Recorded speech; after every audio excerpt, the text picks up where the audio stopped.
If they're listening, I don't care. That's not for me. I will not go there. Thank you very much. See you soon.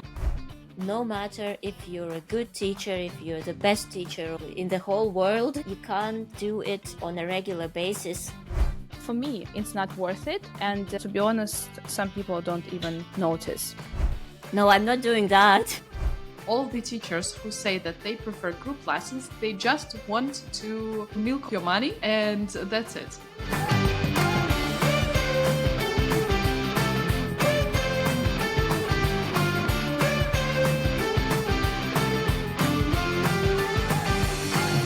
Hi, and welcome to another episode of our podcast where language enthusiasts talk about learning and stuff. It's three of us here. I'm Zoya. I'm Taya. And I'm Ksusha. In this chaotic world, we're all in need of safe space to speak one's mind, laugh, and enjoy life. Because that's the only way to stay sane while Zooming through Chaos. Today we were planning to talk about different types of education in terms of individual, group, pair, and all of that stuff, right? Right. Mm-hmm. Okay. I think the first one is that we can say there are different options. You can go individually, you can go in a pair, you can go in a mini group. That will be like from 3 to 6. And then we have big groups, like 10 people, 15 people, 30 people, like we have in our schools. No, but usually you mean like in one class, but they are divided into 2 groups to study, like to 15 people in each group. Yes, I agree. We had 15 at school. Again, if we're talking some other subjects, actually this is interesting. Other subjects besides languages, I guess, are taught in these big classes. Like, I know, geography is for all 30 school students. But when it comes to languages, they divide it into smaller groups. Except for the mother tongue, maybe. Yes, sorry, I mean foreign languages. I remember the only things that we were divided, it was English, because we had one foreign language back then.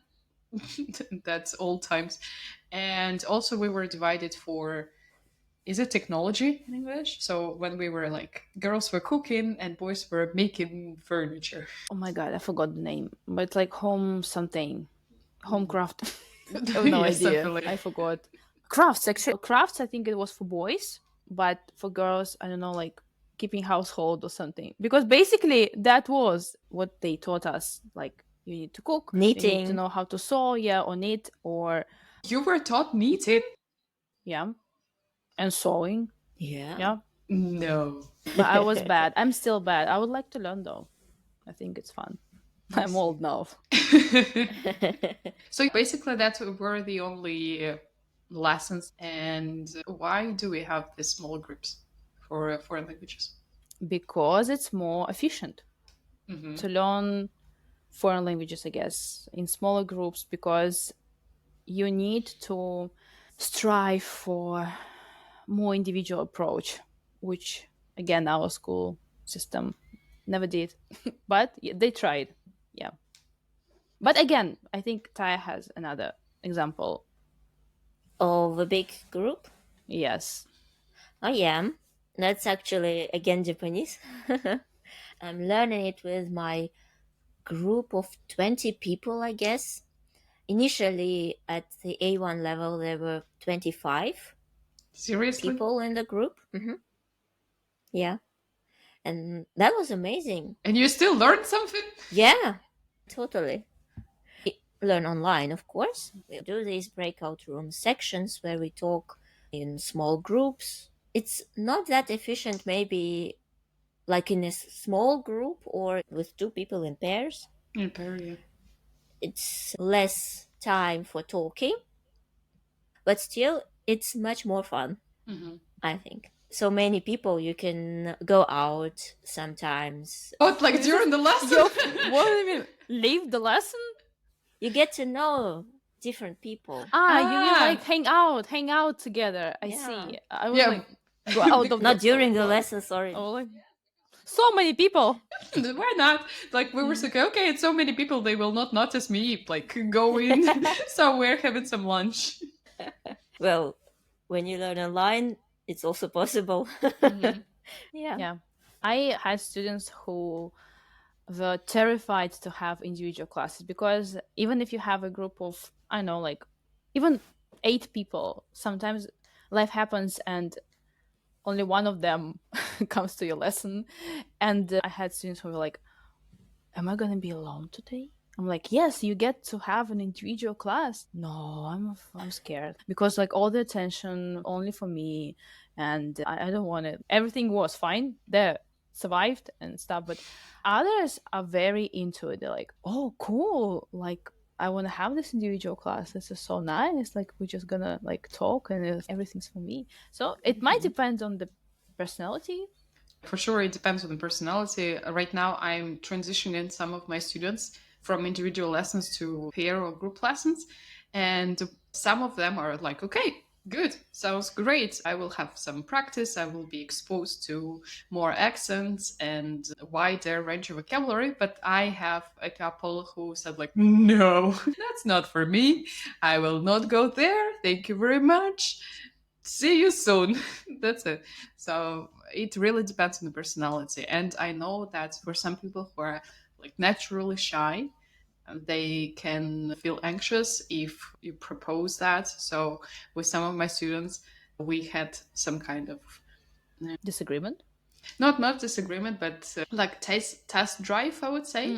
So first I just told them that I'm transitioning to groups, and they were like, no. Then I said, okay, I'm having some kind of a speaking practice that you can join and try it out. It will be free of charge for you. Take a look, take a sip of it. How do you feel about that? And then with time, with some practice, they agreed. Oh, we'll see, agreed or not. But at least they are not as terrified as they were at the beginning, because no, I'm an introvert and I can never do that. It really depends on the personality. Yeah, and also on the aims why they learn languages. If they are preparing for some specific exams, you barely get a partner, get this person prepared for this exam. It's rare. Yes, But I've always prepared for exams in a group. it depends what kind of preparation you exactly do. So, for example, if it's just learning the techniques and the format of the exam, yes, group lesson works perfectly. But if you need to work on your particular fossilized errors, or you need to practice, I don't know, the speaking part, it may be a good idea to do it alone. Speaking part alone? Yeah, I mean individual lesson, not alone. With a But teacher. again, I think that the speaking part is better done in group classes because you get to practice with more than only your teacher, with other individuals which you're gonna face in a real exam. You mean the part that will be like a dialogue during the exam? Yeah, Or what? because there are like, well, more of it than you just talking alone. I see. There is like interaction. I see. It's just I was preparing only to IELTS, not to the Cambridge exam, and there is no Oh, seriously? like dialogue part. Oh my yes. god. But for FCC and CPE, there's like, I'd say, okay, I don't want to say numbers, I'm not good with them, but there's one, then, but like, I'd say The majority 60 or of it. 70%. Yeah, so it's like you need to interact. If you do not interact with another person, they will not give you the needed points. Score. Yeah, I remember I was watching some videos for the speaking part, and yeah, there are a lot of interaction there. But in IELTS, when you prepare to IELTS, yes, your interviewer asks you questions, but it's minimum interaction. You can say something like, "Oh, that's a very interesting question. Give me a second. I need to think it through," and that's basically it. There is no interaction whatsoever. Okay. Wow. It explains a lot of requests for studying IELTS alone.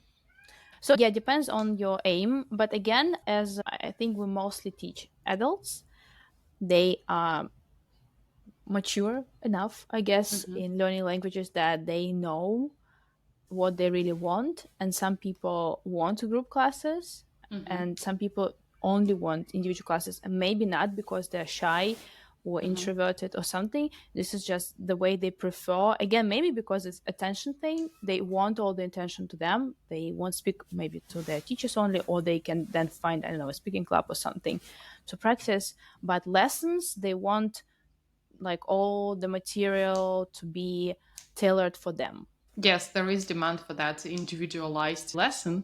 And actually, it is thin ice for the teacher. Maybe. Not sure. Again, I think it also depends on how much individualized we're talking about. Like, I use different books. I am not keen on looking for one particular article for my student for every lesson. This is time consuming and very demanding on a teacher. Like, I want like new article every lesson. I want new something every lesson or something. Like the ones who, if they're listening, I don't care. Like, write a comment on YouTube or wherever you want that I do not sound like a good teacher, but I do not understand people who are like, I don't want any course books. If you don't want any course books, this is speaking English only for you guys. And yeah, then we can talk about whatever you want. But if you want to like prepare a real lesson with grammar, reading, listening, vocabulary, you're gonna be using someone else's materials. And at the end of the day, this is like either you doing it or you're just using somebody else's. Again, it's like legal.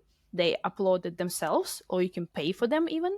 But I prefer to prepare like my materials as much as I can make them my own. I know. Am I clear?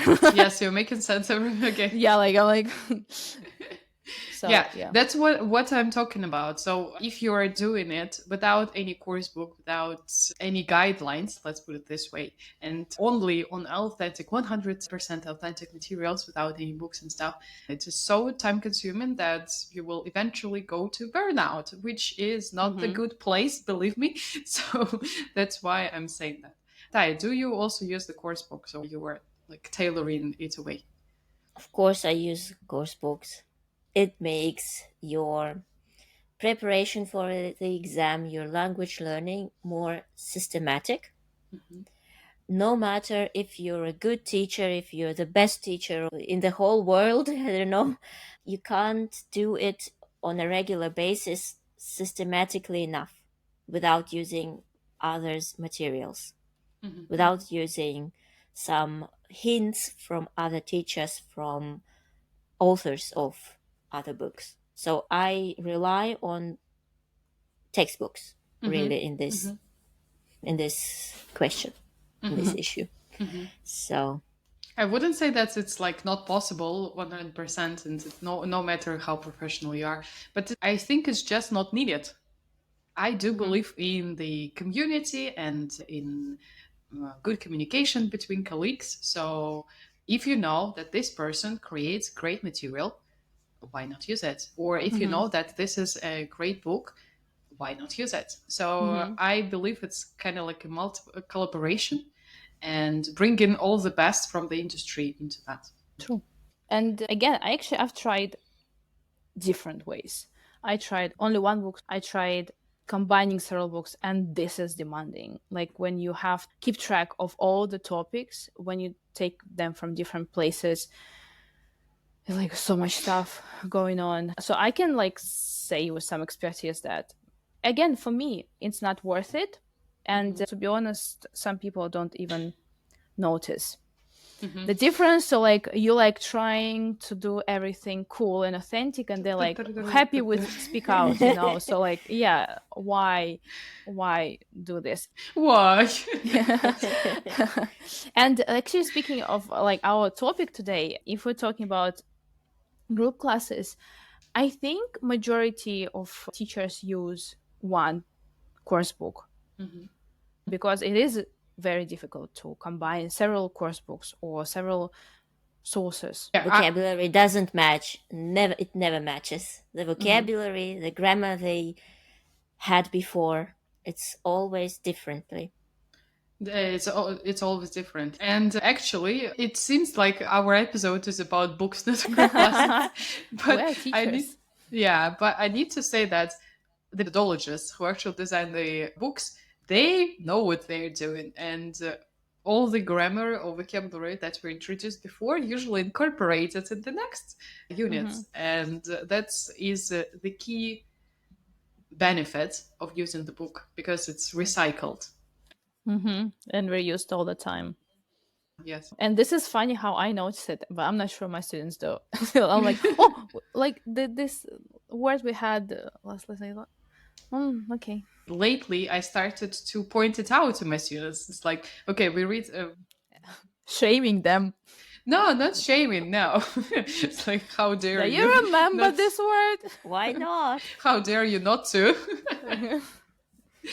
No, I'm just saying, okay, in this text, we have a couple of words that we already discussed with you before. Can you find them? And they're just like, what? No, actually, when you ask them to actively notice, they start noticing. True. This is about a focus. Exactly. And talking about group lessons, actually, I was an advocate for individual lessons. And I was like die-hard advocate for that. Because I really couldn't understand, and partly it is my experience in school, I couldn't understand how group lessons can be really effective.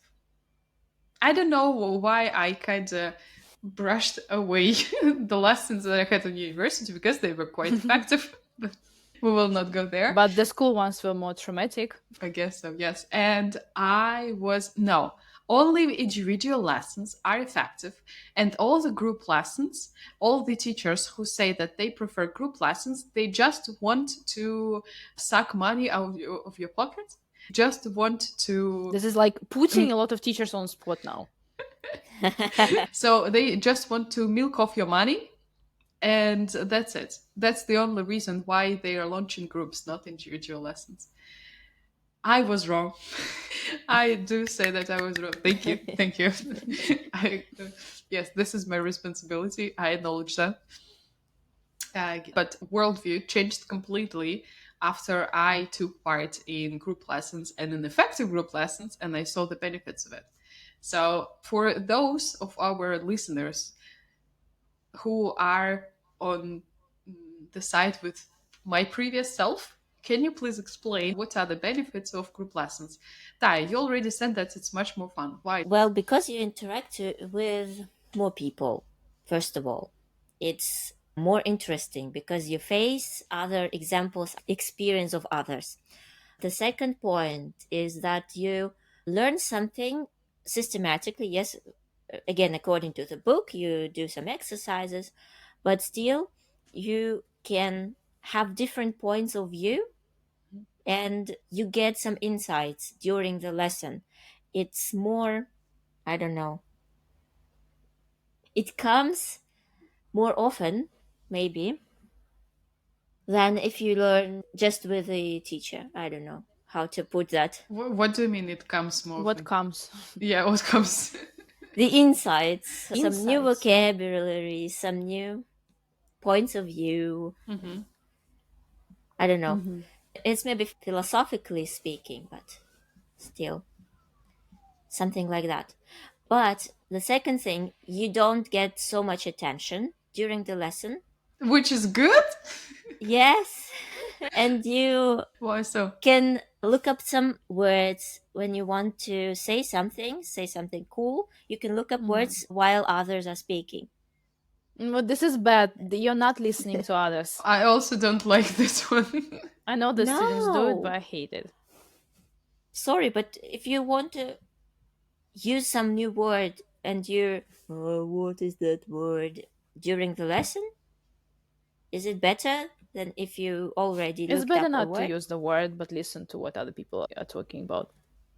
Well, okay, but still, you're But then you listening just and use you this can- word, and that's all. You showed off. Other people said something good, you missed it, and you're like, but I used this word? Well, maybe you're a Caesar and you can... Caesar?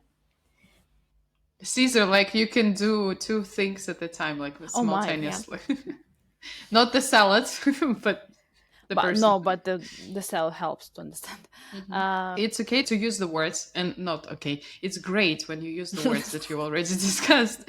But what I noticed again of myself during my group lessons is that if I don't remember the words, I just ask the person who I talk to, and she usually helps me to remember the word. And this way, we keep communicating, so I do not zone out. And she also remembers the word and I use it. I'm guilty of that too. Like Taya talked about, just let me. And I noticed my student doing it, and I'm just sad that ask me. Why? They don't want to waste time. No, it's wait. So dynamic. Wait, let me explain. I'm not going to say the word to the person because this is easy. This is not learning. I'm gonna give an association or something, and then they will conjure up this word from their memory themselves. If not, then okay, we'll just do something else. But I'm like, because this is more useful than them. Oh, wait, I'm just gonna find it, and it's like 1 minute, 2 minutes. Wait, just a second, one more. This is not useful. This is wasting time. No, I'm not doing that. I'm not saying you do. I'm just giving example why I'm so against it, because I noticed it with my students. But I'm also guilty of that with Spanish. When we used to study with Ksyusha, I was like, just a second. Yes, like, what was it? Un momento? I was like, un momento. And Ksyusha is like, just ask me. I could see that she was like, what are you trying to look up? Because you're not that fluent. Come on. So yeah, I'm guilty of that too. Because I think this is like the easiest way. Easy way out, sure. Yeah, like I'm just gonna do it myself. But ask for help. Again, psychology and me taking a turn. I guess we are talking here about the same thing, but a bit from different perspectives. Let's put it this way. So you are saying it from the terms of learning and remembering things, yes? Because I remember myself. When I'm reminded of the word, not just looked it up, but I'm reminded for description, for some associations or something, or I describe the word, so the person tells me what it is, I remember it better. So from the terms of remembering, not looking up is better.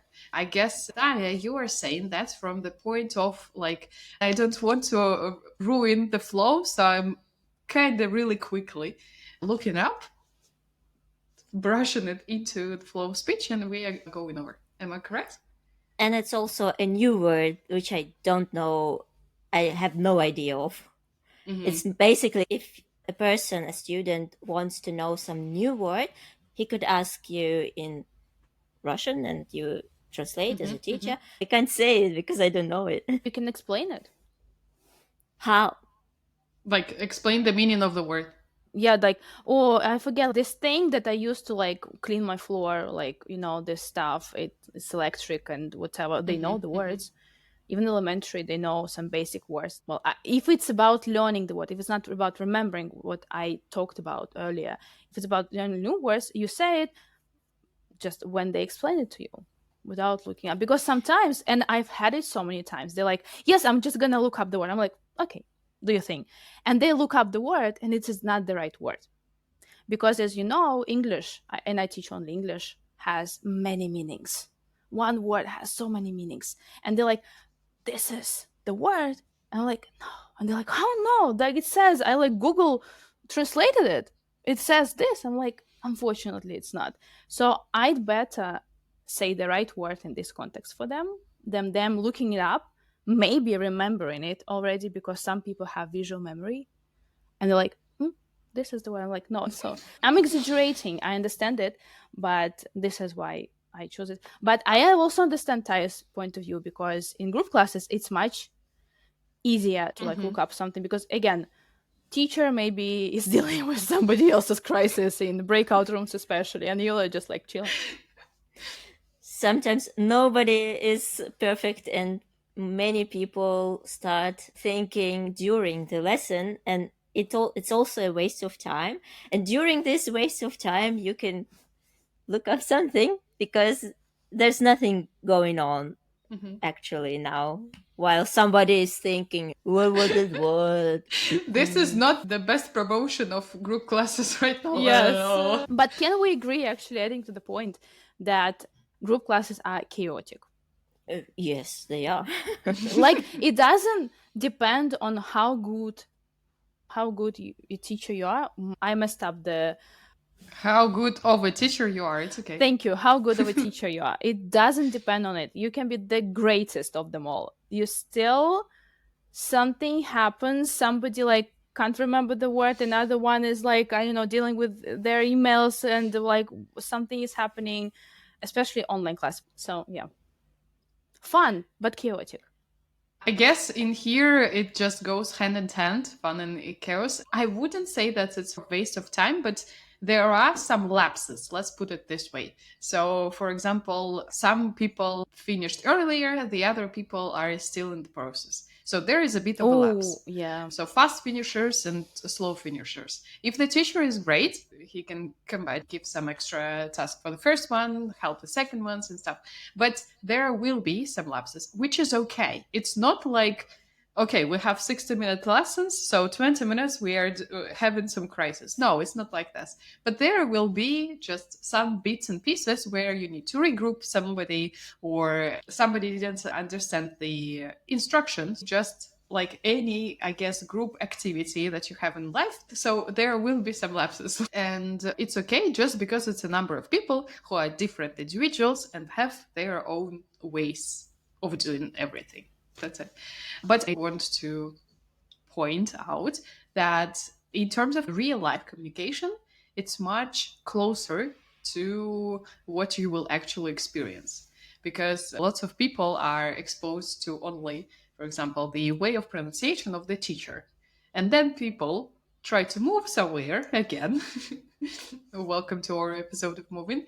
They are lost, totally lost, because, okay, I know this one way of pronunciation things, and this person doesn't do it the same. But it's on them. Like, you should do something else besides your classes. And this is about our episode, The Outside. Listen to this one. So, like, if you just have individual class with your teacher and then you move abroad, well, surprise, surprise, you're gonna be lost mentally. Yes. And actually, speaking of group classes, okay, like some waste of time, whatever.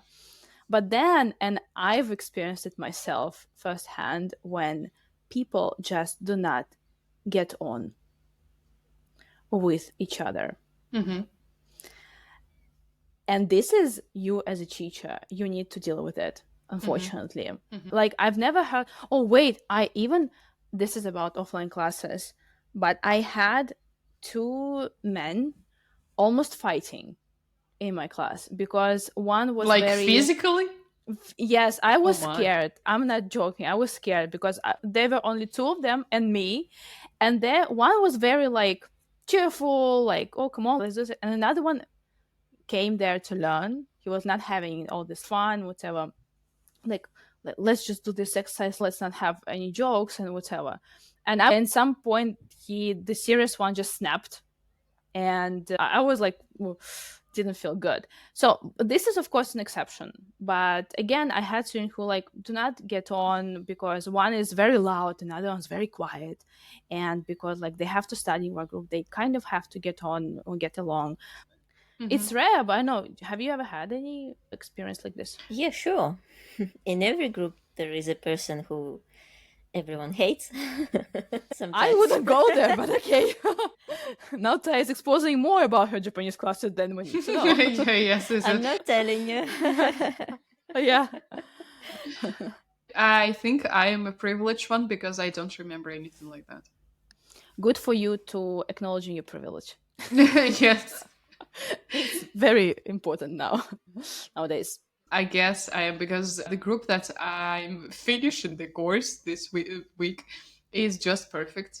Everyone there is a gem, and I have... Ksyusha just knows that they're listening to us, that's all. I actually am not sure. I'm joking.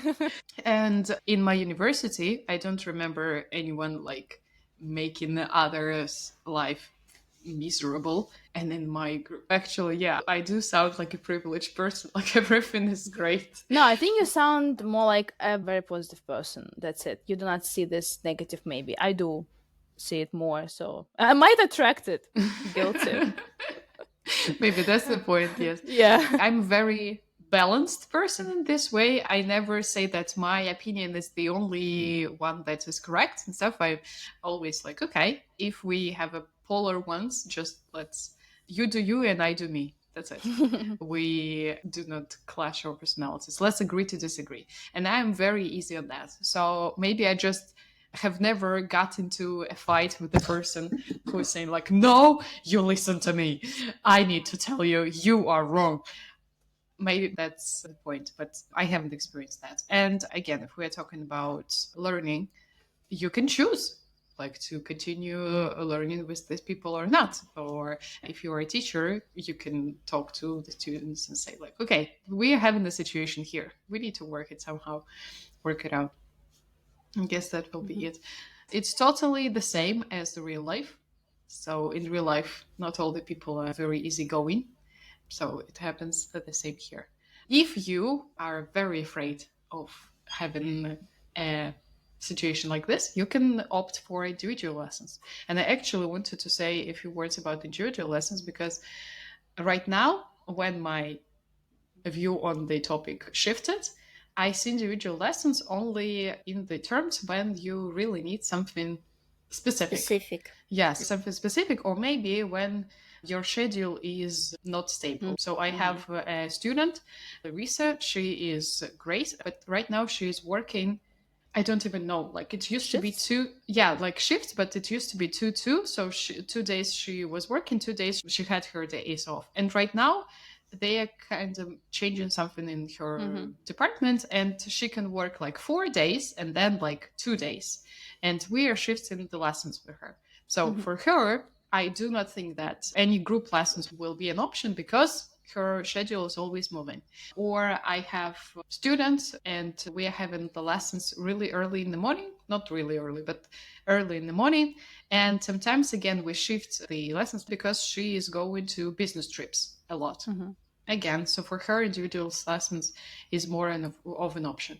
Or we can say, I have individual lessons with my Spanish teacher because I have very specific questions and very specific demands. So I'm preparing for my lessons in Spanish and I have some questions and I kind of redirect these questions to my teacher. Or there is, again, something during the lesson which I don't know, which is okay because I'm not a dictionary. I can have some things I do not know. And I again redirect it to her and we go through that. So I'm better prepared and can provide the better quality to my students. In these cases, I guess individual lessons are great. I agree. Totally. I have 2 points. First point is I advise people to study with smaller groups with someone they know, if it's okay with them, because I've had this amazing experience with teaching a girl and a boy who are a couple. And they're amazing. If they're listening to it, guys, you are the best. And I, to be honest, before them, I was in doubt because you can see the dynamic in the couple and sometimes it's, toxic and you have to teach them and you're still taking somebody's side and so, but they are amazing. They're so just cute and lovely together, and they help each other and they speak English outside the classroom, which is amazing. They do something together. So but they're mostly just an exception, maybe. But again, if you have a friend who also wants to learn any language, do it with a friend. I think it just helps that you have a familiar face. You're not that shy.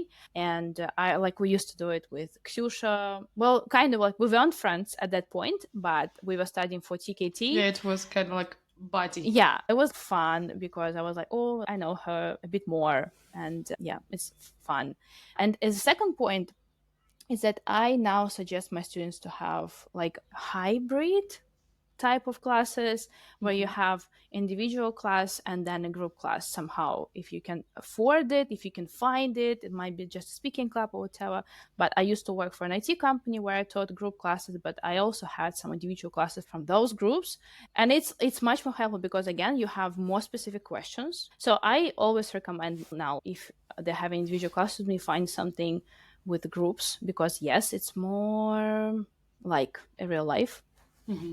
But if you have some specific questions, you should have individual class, because I think we've all like experienced it, if not as teachers but as learners, that when one person asks the teacher this question and the teacher needs to answer, it takes a long time, I admire my Japanese teachers doing that, dealing with the question. Sometimes the question is according to the subjects we have, and they answer the question straight away.